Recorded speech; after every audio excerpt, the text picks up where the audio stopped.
Ito, Jen. Ano to? Ano to? Ano ito? Araw. Alisika. Naipit-ipit. Wala na. Wala na. Ulit. Ulit pa.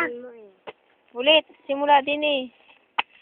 O, tanda ha. Masira na. Ulit. Wala na. Meron. Ulitin mo. Ito. Bari. Ito. Bari. Dito. Dito. Na, bari to. Ito oh. Ulitin mo. Yeah, Oh, ito. Yan. Yan. O, ulit. O, yan na. Yan. O, sige nga. Walang turuan ha. Baro. Hindi pa. Bari. Ha? Ay, Ano? Ay, hindi pwede. baso. Mano, ito. 2 araw pa ako dito. Basa. Mm-mm.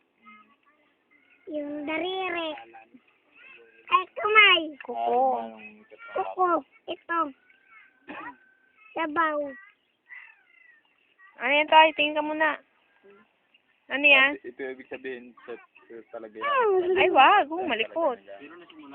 Yung binasa. Oh, Toy, patingin. Tingin ka sa akin. Lolo! Pay!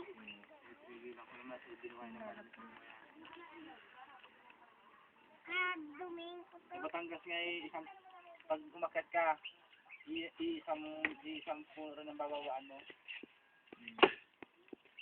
Ay, ang dami nun. May hagdan na sa taas. Labanan kami, mga ganyan na awin. Kasi dikit-dikit. Dikit ganyan din ang pag-itan. Ganyan. Parang ganyan din nyo na, no? Kaya lang ay click ko rin sa taas. Bawat ko na may mga kawayan na. Dugsong na. Dugsong na. Di paano pag yung ganyan, hindi na... Ganyan nga, mga ganyan sa taas. May lambanugan. Ay, ibig sabihin, dahil kung aakit ka pang naman ng ganyan. Oo, ang hirap lalo. Hindi ka naman. Basta natutuloy ka lang, may kapitan ka naman. Ibig sabihin nga, kung maakit ka ng ganyan, 2 puno lang, pagod ka na. Eh, lakad lang. Kaya ang nakarita mo naman siguro, hindi ka na siguro si ate mo, ayaw naman. Nakarita mo siguro, mga halos sa 200 puno. Pero yung mga ganyan, pwede pa talagang karitan yan. Matuloy nga, matuloy mga ganyan.